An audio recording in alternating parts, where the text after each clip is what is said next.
Hello, everybody, and welcome to another episode of Every Day's a Train Wreck. I'm your host, Marley Major, and I have a great guest for us today on the podcast. Her name is Patrice Bonfiglio, and I think I got that last name right. Since the G is silent, I want to highlight that. I did my best. Patrice and I are going to have a fabulous conversation today about burnout, something that yours truly knows a lot about, and I'm sure many of the listeners, whether you work full-time, have kids, or just part of life post-COVID, you might be burned out.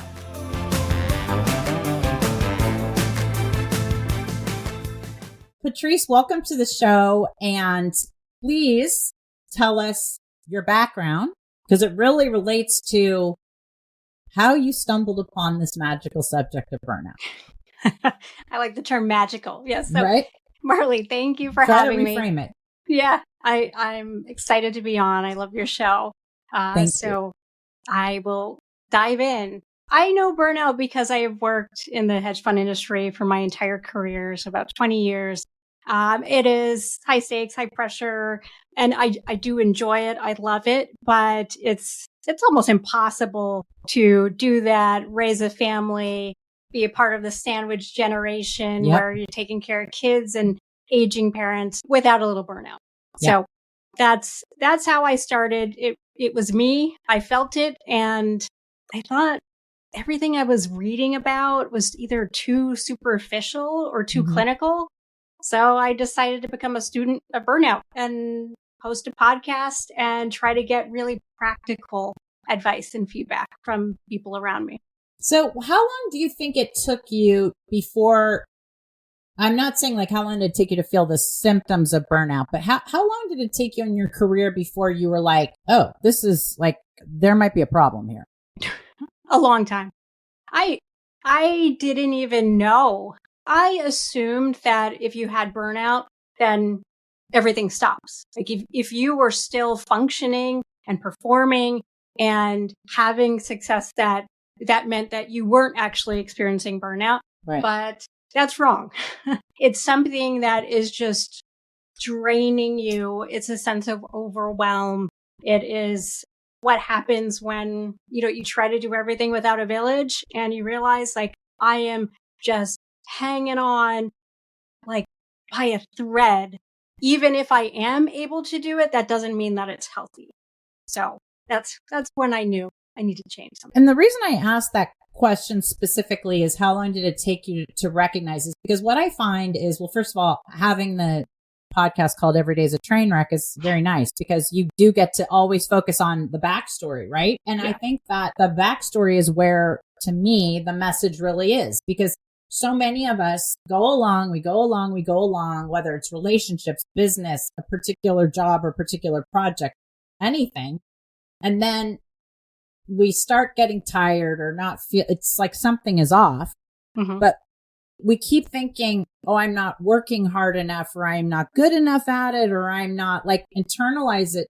And somehow it's like, I must have done something. I'm not like up to the challenge. And what it really is you got to talk to other people to realize that, burnout is part of the game. Just like, when you start your business, a lot of times there's a lot of euphoria, right? About, oh my gosh, I have my website, I have my this, or like when you start a podcast. That's why I think so many people start podcasts and then, they don't make it past the like 25 number because it's sort of like, oh, this isn't any fun anymore. It's a dopamine rush or whatever. But it's like once you get through some of those, hey, isn't this exciting? And now you're in the part of your career where you've been at it a while, right? Yeah. You've gotten, you've gotten a certain amount of success, or you've earned a certain amount of money. And then you kind of get to the point where you're like, okay, now what?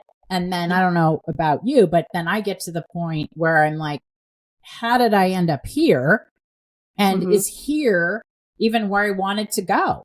And sometimes it is. Sometimes there's a part of here that is, I love this part. I don't love this part, but it's, I'm just super impressed that not only did you say, wow, I'm burned out, but now it's like your total focus. Because I think if we could keep people from burning out, everything would be so much better, right? Maybe we wouldn't make rash decisions about like, I need to leave my marriage or my job or my, Right. Do you cover, like, whether it's on your podcast or in the community you're building, do you cover burnout just from the perspective of work, or does it, I'm burned Everything. out because I have kids and I'm taking care of my aging parents?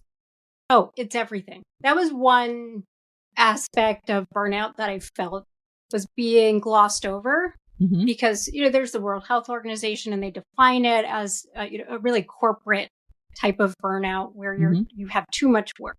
But what's happening is that our lives are too complicated and we don't have the right infrastructure. So even if you have burnout because of something that's going on at home, right, you are that one person and you're showing up everywhere, whether it's at your job or at your kid's school or at a community event, and it's still swirling around you. Right. You have to deal with it in a very holistic way, and you can't compartmentalize that aspect of your life. And one really interesting thing that I did, I had tons of opinions and hypotheses, and I actually did the research. So I commissioned a study on burnout. I worked with the founder, Stephanie Francis, and she has a company, Ontology AI, to create a study of workplace employees. And we found that it's about even. When they report what's the driving cause of their burnout, it's like 50-50.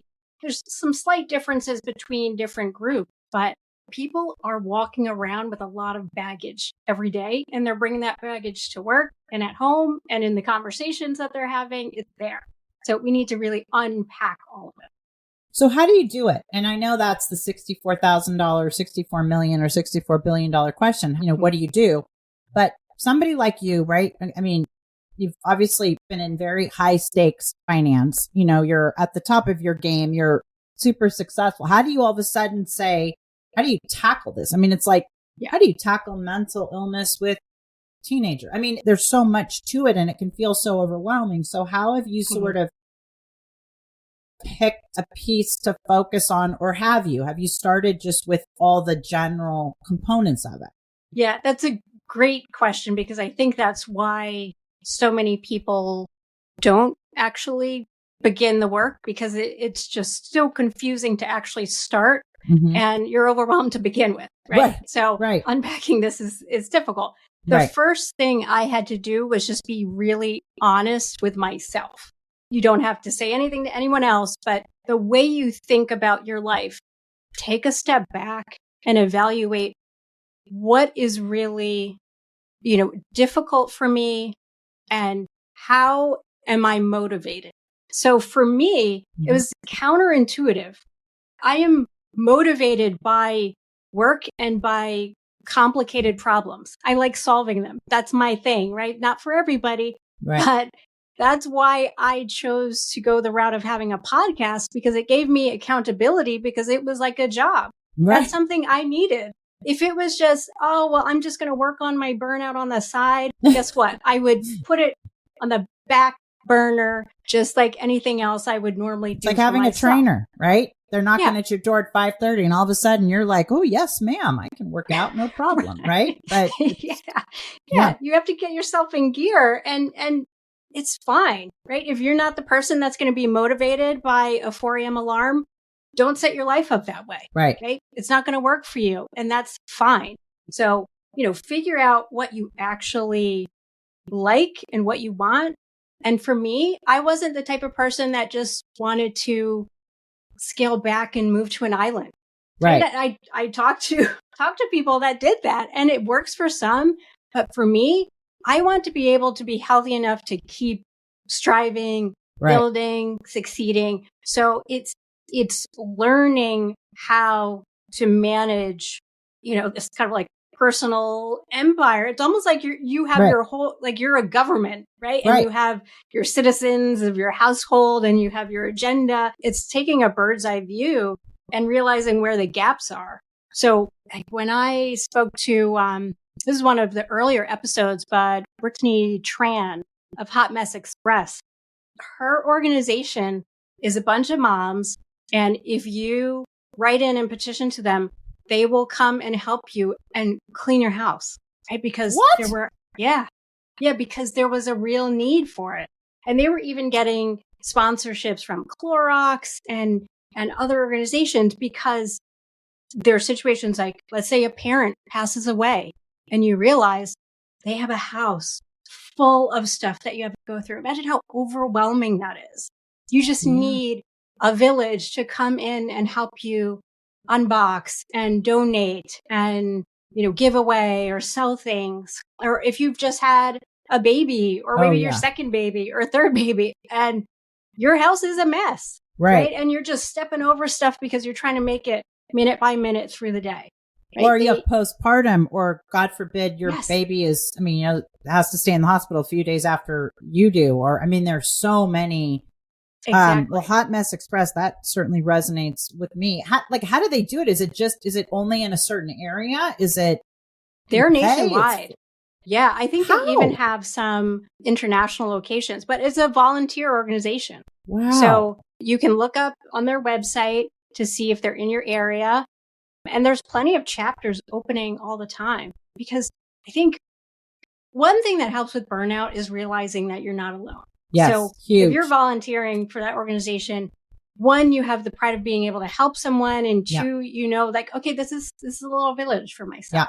Yeah. I highly recommend anyone to go on there, or even just talk to your friends and try to get it done within your own little friend group, right? That's a terrific idea. And you could play this podcast and say, hey, you guys, listen, I was thinking we could start our own Hot Mess Express. And probably, what would happen though is they'd end up starting it like for their little friend group. And then what would happen is they'd end up becoming a chapter, and then end up doing it for so many other people. Because what I find is that, do you feel like burnout affects men and women proportionally or no?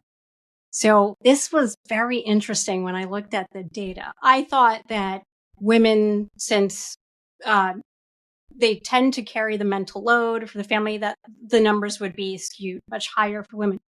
It's about even. So really? men's perception of burnout for themselves is about equal to what women are feeling. So that's why, the Burnout Club, it's for men and women, right? We all have to get this right. Because I wouldn't have called that. I would have said for sure women. And it's because we have to, for me, it's like if one of the kids would get sick, it would seem to be because I was an entrepreneur and had a little more flexibility in my schedule, which, sometimes is sort of a joke, but it was like somebody's got to go get the child, or somebody's got to go, or your parents are aging. And to me, it seems like the girl is always the one that sort of, okay, I'm going to, got to go handle it. Mm-hmm. Now, my question to you then is, do men maybe manifest it in terms of that's why they go get the red Porsche when they're having a midlife crisis and like start going to the gym and waxing and getting a new girlfriend? Like, is that how their burnout manifest? They're just like, I need something different? Or is that just totally unrelated?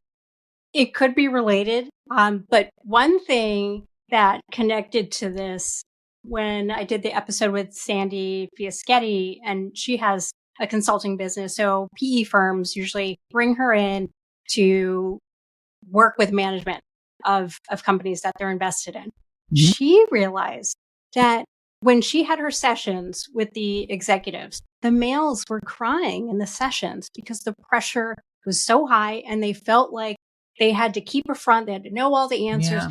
So the struggle, and I think women also struggle with this, but there's definitely something to how men are moving through the society and the emotional load that they are bearing, and even if it's not the same for the genders, they're both feeling a sense of overwhelm. Right. In a different way, and then maybe manifesting itself in a different way. And that's interesting. Because not that it's, we have these stereotypical things, but they're rooted somewhere in reality where like a woman, a woman gets frustrated and she bursts into tears, and that could happen at the office or something if they're overwhelmed. And then a man gets angry, but that's interesting that, because now that I think about it, I haven't seen like a lot of grown men in the workplace like burst into tears or start crying in the middle of something. But I've absolutely seen plenty of women do it. And often you think, wait, was that conversation that I just had that bad with them? And then you realize, no, it's because it's it was just the straw that broke the camel's back. Right. So what's the difference between, because in my head, I kind of equate burnout and overwhelm almost as synonyms. Mm-hmm. Is that accurate? Do you agree? And if not, what's the difference? I think it's a ongoing version of overwhelm. So we can all be overwhelmed, but if we think that there's a solution to it and it's feasible and we can just attain it, then that's something that's episodic. When it's just ongoing and there's really no quick fix for it or logistically feasible fix for it, that's when it manifests into burnout. And it can be in life, on the personal side, or at work, or a combination of it. So let's dig a little deeper into this. So would overwhelm be, I'm at the office. Okay, let's pretend I'm feeling a lot of the symptoms of burnout. Like I'm just like, I don't want to do this anymore. I'm over it. But if I went on a 10-day vacation, I'd come back and I'd feel refreshed and I'd feel reinvigorated. And that would make a lot of progress for me. I would imagine burnout would be, you could go on the vacation and come back and you'd be like dreading, oh my gosh, now I've got to go back to work. Yes. Yeah. So I agree with you that burnout is not solvable by, vacation. Right. Or feng shuiing your office, or it's like more of an overhaul. Exactly. Yeah. And I thought that I spoke to Scott Anderson. He was saying, even if you take a sabbatical and you're gone for months, that doesn't actually resolve burnout, which I thought, oh, for sure. If you're getting away for that long, you can get in touch with yourself and, have a different mindset and all that. It doesn't work because it's how you are going about your everyday life. So if your infrastructure is still the same, if your coping mechanisms are still the same, you have to change those. So the break from it, while you might feel good when you're away. Yeah. And a lot of times people actually don't. There's studies that show people feel anxiety when they have downtime. I mean, I certainly have been in that category for a lot of my life. Before we talk about that, I want to dig into, do you think that like when you go like you were saying the sabbatical for the month and then, but it doesn't work? Because I have this theory about the root of the problem, whether it's with everything, like, if you're not at the literal root of the problem and spend the time to get to the root of the problem, it doesn't matter. Like so many, I coach business owners on profitability and all this stuff. And if their pricing model doesn't reflect their true cost, with a healthy enough margin and with how much time it takes them to service the client, et cetera, built in, they all just think, oh, I need more sales. I need more clients. I need more fill in the blank. But if you're just digging your hole faster, and I guess because I've done that where I think, oh, if I just have more revenue, I will solve the problem. So I guess it boils down to, if your core tasks at work you're not passionate about any longer, maybe you've outgrown them, or maybe you aren't challenged by them, right? Because I would imagine the source of burnout can be for so many different reasons, right? Oh yeah. Yeah. So it definitely, one of the tenets of burnout is that passion is gone. You're feeling fatigued by it all. That excitement is missing. And it's great that you bring up the example of the business owner, because there's at the cause, if they are truly honest, there is some sort of misalignment, right? So, maybe it is that the business is failing because they're mismanaging time, but unless they deal with that problem, it's not going to get better, right? It doesn't matter if you kind of like throw some, wallpaper on the situation. Or maybe it's that they really still want control, but their business has been successful and they've scaled and they don't want to hire people, right? Or they don't want to outsource it, but you need to, right? So until you deal with that, you're going to get, just keep feeling burnout, right? Or when a partnership goes sour, it happens all the time, right? You need to deal with that, right? Just being passive or conflict avoidant when you know that the business that you thought was going to flourish with the partnership isn't, right? You have to take care of those things. Well, It'll eat you that alive. makes sense, because whether you thought the business was going to flourish with a partnership, or let's say you just thought the business was going to flourish, or you thought your idea, or, COVID came or something changed, or your competitor or somebody came into the marketplace and took up your market share. Yeah. I mean, there are so many things that can just wham you, and I call it the entrepreneurial bleed, where I talk about, it's like people talk about work-life balance and stuff. And these days it's not just entrepreneurs. Now it's so many of us, because we work from home, or we have an office at home, and, we're not necessarily like leaving our personal lives and then going to the office. And as entrepreneurs, I would be like, just because I can shut my office door, I'm going into the next room thinking, oh my gosh, how am I going to make payroll again? How am I going to, you can't just, it doesn't just stop. It's right. If you have and vice versa. If I have a problem with my husband and then I'm in at work and it's just weighing on me and it's going to carry over. It doesn't matter if I just drove to the office. Did your research give you any of like the top reasons for burnout? Like, was there kind of like, oh, there are sort of 3 to 5 reasons, or was it really spread out? So it's spread out with the reasons, but there are some themes that are helpful. And what I will say, a very encouraging point was that companies are actually spending money on trying to address burnout, and they do think burnout is a legitimate issue. I thought initially when I ran the study that there would be a much larger percentage that's just saying, you have to get your life together. That's not my problem. Yeah. So that's encouraging. So what we found was that some of these solutions just didn't actually line up with the problem. So when we're talking about on the corporate side, it could be just unrealistic expectations. The workload is not structured properly for the role, and the expectations are unclear, right? So having the transparency makes a huge difference. Having teams that can coordinate in a healthy way so that if you have time off, it actually does feel like time off. Imagine. Yeah. Right. Because like what's happening is that time off is becoming fake. Right. And that's why I love a recent episode with Chris Dyer. He was saying in his firm, it's pretty radical, but he has all employees, if you're taking a vacation over 4 days, you have to put an out of office message that says all the messages will be deleted. If you need assistance, contact, XYZ person. Wow. And then that person is responsible when you come back. You have a Zoom call. They brief you on what you need to know. And then on that Zoom call, you have to actually show them that your mailbox, you're highlighting everything and pressing delete. Ooh. Yeah.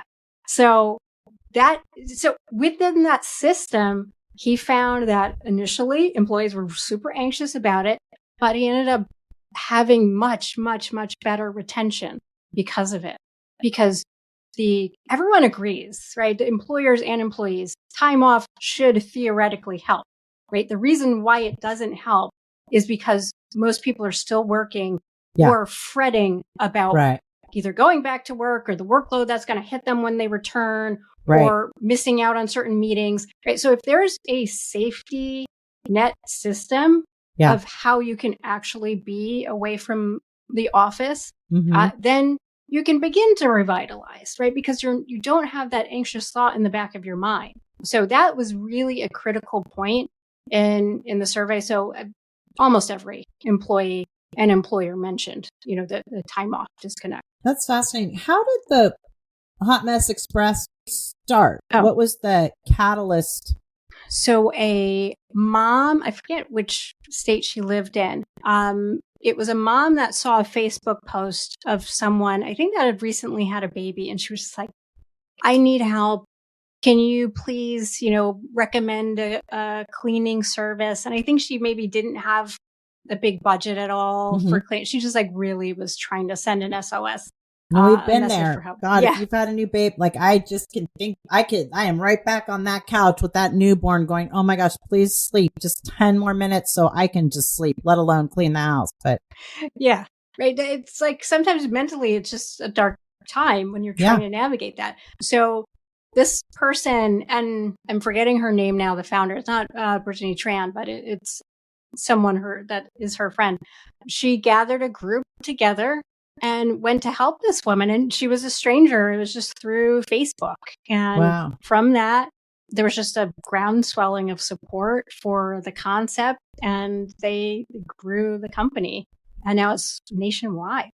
What was the catalyst for you? What was the straw that broke the camel's back that had you say, oh my gosh, I need, like, this is not getting better. This has got to be something more. It's burnout instead of just constant overwhelm. I think for me, it was when I physically couldn't move. So I had an issue. That's definitely, I would think, is a good warning sign. Yeah. Paralysis. Patrice was fine until she couldn't move from the neck down. And then somebody said, and then when her bottom lip also became paralyzed, Patrice realized she needed to do something. Okay, that's the true story. Okay, good. So keep going. Yeah. So, I probably should have recognized, and I think I did to some degree, but did I do anything about it? No. Right. No, so I never do. Yeah. I recognized, because I had the concept of like, oh, I want to do something with burnout. And I even had talked about maybe even doing the podcast, but I didn't actually do anything about it until after this episode where my knee just locked and I couldn't straighten it. And it was. And where were you? Like, were you at Home Depot, or were you like in the office of like I was in Spain, Manhattan? I was in Spain. I was having a family vacation. Oh no. So, yeah, I ended up, like, it didn't get any better. Luckily, it was towards the end, but I ended up in the hospital in Madrid, and they couldn't figure out what was going wrong. They're like, you can either be an inpatient and we can run more tests, or, we can clear you to fly home. So flew home, went directly to hospital of surgery. And eventually they figured out that I had a tumor behind my kneecap that had like moved, and it was basically preventing that, like, my knee from acting normally. So I had to have emergency surgery, and my life was not set up for me to need to sit on a couch for weeks while I recovered and, wasn't able to walk. Welcome to my world of falling off the horse in November, and then you break your in bed for 3 weeks with 3 months with a broken back. Yeah, I get it. Oh, and you think you're organized until you're in your bed for 3 months, and then you realize, we have a long way to go. So, okay, so were you still working in finance then? Yeah. So, and I still have my job, so I'm still in finance. Oh wow. So I guess, that's something. There's a problem. Because. Well, no, I'm just laughing because I'm thinking you're still in your high stress thing, but you're also having a burnout podcast. So that's going to keep you very honest, right? Because that's actually it's living the life. That's awesome. And when this happened to you, were you working for somebody else? Like, did you have a boss at the time? Or yeah. So we have a and founder. what did they say? Because I can imagine you're in New York, right? Or you're the time your office is, right? This is not we're in Connecticut. Yeah. So we're not Hawaii where it's sort of, no problem. Take some time. Yeah. I'm lucky. I'm privileged in that I'm the president of the company. We have a founder who was very understanding. Quite literally, there was nothing I could do. So this situation happened. I think everyone was pretty scared for me, especially before I realized that it was benign. And right, I didn't even think about that. Right, yeah. There was a whole period where I just thought I was going to die. And that was a scary time, and it's serious. And when something like that happens, you just recognize I have to get my ducks in a row, and I am involved in way too much. Right, you have to make sure like you're. I was lucky in that I do love a good process, so the business was still able to run, but not being involved in everything that's something, mentally for me. I like being in control. Yeah. And imagine that. Yeah. Wow. We had to kind of like separate from that. And I had no sort of warning period. It was just like, boom. Yeah. This is happening. And then what was it? Maybe like a month later. So I'm not fully recovered. My husband, his ligaments in his ankle just like separate. So then he has to have surgery. So then like but we you have people have like, there's like we need like an orthopedic feng shui. There's I go down the whole path because now I want to Google symbolism of the knees and ligaments. Yeah. I've never even heard of these things that people have. So his ligaments did what? Well, he was playing basketball and he's had tons of injuries to the ankle before, but basically like his ligaments were not attached. So he had to have surgery. It wasn't something where, like, oh yeah, you just sprained your ankle. Neither of us were really able-bodied and, we're still trying to run the household and the kids. We have 2 dogs, right? Take care of my mother and my brother. It was very, very clear that I needed to make some changes. So at that point, I'm like, okay, I'm ready for the podcast. Yeah. I need to figure some answers. How far apart was your injury from your husband's or your surgery from your husband's? It was probably like a month. It wasn't long. Oh yeah, maybe it was a little bit longer. Wow. And how old were your kids at the time? They were 9 and 6. Oh my gosh. Yeah. I mean, as soon as you say kids and then as soon as you say 2 dogs, because we have 2 dogs, I go to the space of just the dogs. I would be, because a 6-year-old and 9-year-old, you're not going to just send out, even if it's the most beautiful Connecticut street, like, hey, walk in those dogs, and let's clean up and manage them. I mean, that's too young. Yeah. Yeah. And the dogs are one is especially crazy and he's like 100 pounds. So it was wild times for sure. I don't know how we made it through. What kind of dog is it? The 100 pound? It was supposed to be a lab, but it's actually lab plot hound mix and some other stuff too. So he's a giant. Yeah. Okay. Yeah. I can relate to the giant dog syndrome because we've got Great Pyrenees. So you're just like horses. Now, one thing you mentioned early on in the podcast was you said you've got to figure out like what's wrong. I'm not doing a good job of describing what you said, but it was something like you got to get to the root of like, what is the issue? Mm-hmm. And from a practical perspective, so that people could listen to this podcast and then I like people to be able to get off and be like, okay, I could do this, this, and this, or this, or this. How do you get to the root, or how do you figure it out? Do you start journaling? Do you take a bath every day? Do you get a like, how does one take the first step? Because at least for me, when I'm overwhelmed and or let's say I'm burned out and I just maybe think I'm overwhelmed, or maybe you're tired, you need a break, and you realize, no, it's more than this. Yeah. What do you do then? Because as we talked about before, you're already feel like you've got too much on your plate. Now this is adding something else. Yeah, I know, right? Like no one wants a longer to-do list. Right, so right. I'll break it into 2 parts because there's one thing that's very practical based on one of the episodes. But I think before that step, just have like a 10-minute session by yourself where you're asking yourself, who am I right now? Is it who I want to be? Especially as mothers, sometimes you just lose yourself. And there were things that I loved doing and I had completely shut them out, right? So everything that I enjoyed, I had pushed aside. So I wasn't really being energized by anything. So I had a list of, okay, here's the things that I love doing that I don't anymore. And I'm going to choose to put them back in. And why had you stopped doing them? Time. Because I am like a maniac. If I have a goal or, a deadline, I will work my butt off to get that. And I didn't prioritize hobbies. I just didn't. And also, you grow and change. And I realized that I had always identified as an introvert and someone that was very shy. But over the years, it had sort of morphed, right? I think I still am. I have tendencies of an introvert, but I also have gone way past that where I'm talking with people all the time. I need to for business. You develop the muscles you need to.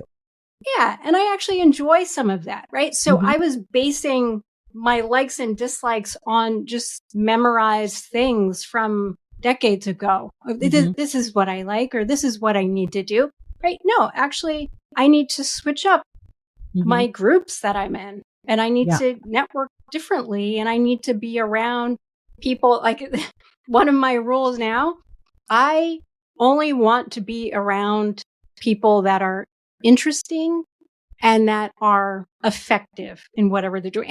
And it doesn't mean that has to be business, right? If you love languages and you're working on studying, French and Japanese, and like you are actually practicing, like, great, that's effective. I get it. You have something to talk about. I have completely switched around groups. I even joined, I had Sarah Dale on the podcast, and she created this group Project 1490, and it was getting me out of my comfort zone. And she had these days of badassery, and the group is great. I'm still in it, by the way.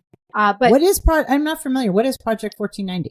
Oh, it's wonderful. It's a group, and it's for women, but she has a lovely balance of sort of like career and life advice and workshops and coaches, but also like outdoorsy stuff. So things like she talks about grace and grit. So changing a car tire, learning archery, starting a fire. Okay. Yeah. Yeah, I think I do know something in the recesses of my brain, but okay, keep going. Yeah. So I decided I was just going to not rely on that narrative of, okay, I'm shy, I'm just kind of going to be a homebody. I just decided to show up for her retreat. And I thought it was fantastic. And I was able to really laugh at myself about some of the choices I was making. I mean, it was hysterical because you'd be in these groups talking, and then you just realize the absurdity of what is going on in your life. And that was a relief.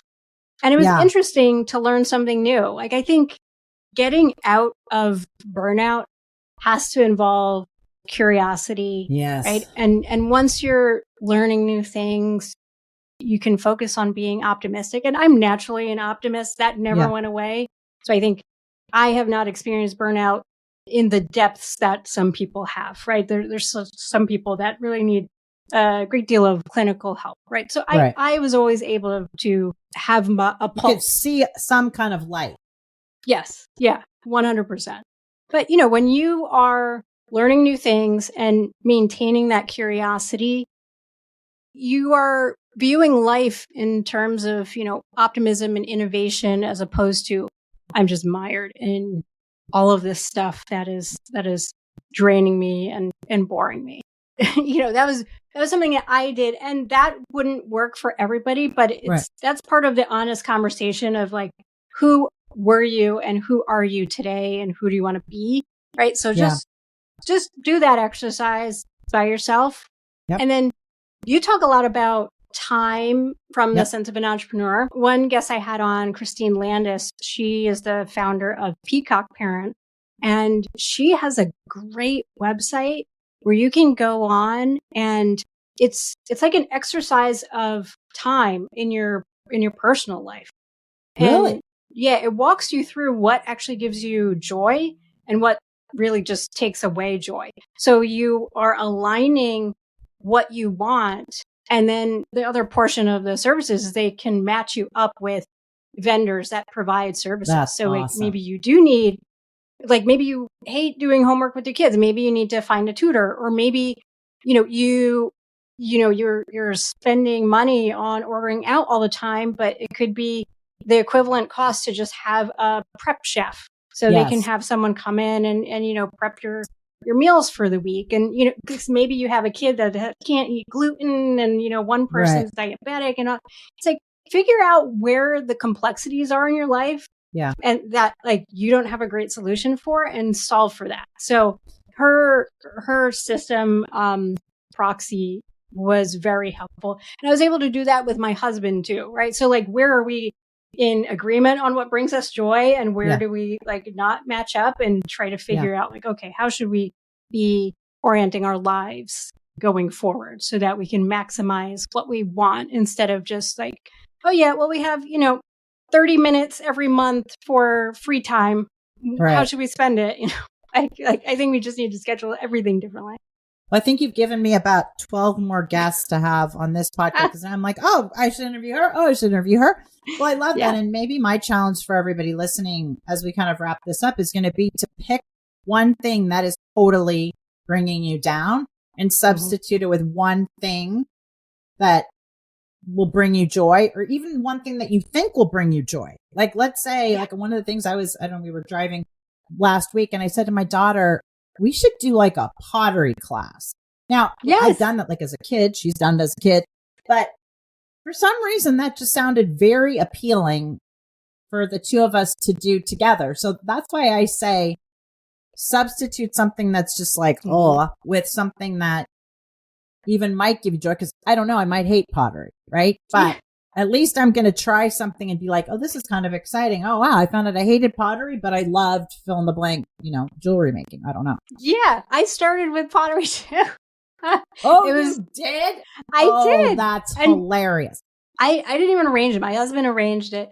And I realized that I was so bad at it that I had to concentrate. So I wasn't thinking about work. I wasn't thinking about, my to-do list. Interesting. I had to literally keep it on the wheel and, from it going all wonky. Hilarious. So I actually felt relaxed by the end. And it was probably for the wrong reasons, but, not that I love pottery, but it served me very well. And it's like being a bad skier, right? You better freaking, if you are uncoordinated, whatever, you better concentrate very damn hard or you're going to be in the tree in the snow. Yeah. Yeah. Wow. I love it. Well, Patrice, any other parting shots that you want to, or advice that you want to give our listeners before you tell us how they can reach out and find you? Yeah, I think you hit the nail on the head a minute ago with just the concept of like changing the choices. Like you're going to include more things and don't be afraid to fail at them. So I decided, I've heard years of yes and years of no. I'm saying yes to more and I'm saying no to more. And that works well for me. Okay? Yeah. It's balanced, right? Just cut stuff out. You can always put it back in. Yeah, right. Exactly. Yeah. Just look at your calendar, cut some stuff out that's not necessary, and then insert things that you think might actually bring you joy, whether it's like an elimination diet. Yeah. See, how do I feel if I have no gluten? I feel fine. How do I feel if I have no ice cream? Maybe that's the issue. Right. Cut out a person or a group or a meeting. A flavor. I love it. Well, Patrice, how can everybody find you? So I think the easiest way is on LinkedIn. You can reach me there, Patrice Bonfiglio. And my podcast is on YouTube and Apple and Spotify. It's called the Burnout Club. So I would love if you can subscribe and listen. Everybody's got to go sign up and subscribe, listen, and rate her fabulous podcast because of the Burnout Club. If you haven't been part of the Burnout Club before, you certainly will be in the future. Sorry to say. So that's for everybody. Well, yeah. Okay. Well, Patrice, I can't thank you enough for your time and your wisdom and giving us all those details about the research you've done. And by the time you guys listen to this podcast, I'm sure Patrice will be even further along with more research and more details about burnout. And I just wanted to thank you guys for listening. So I'm Marley Major. Thank you for being part of our latest episode of Every Day's a Train Wreck. And if you haven't already, please follow the show, subscribe, whatever platform, rate 5 stars if you're so inclined. And it would really help if you leave a comment.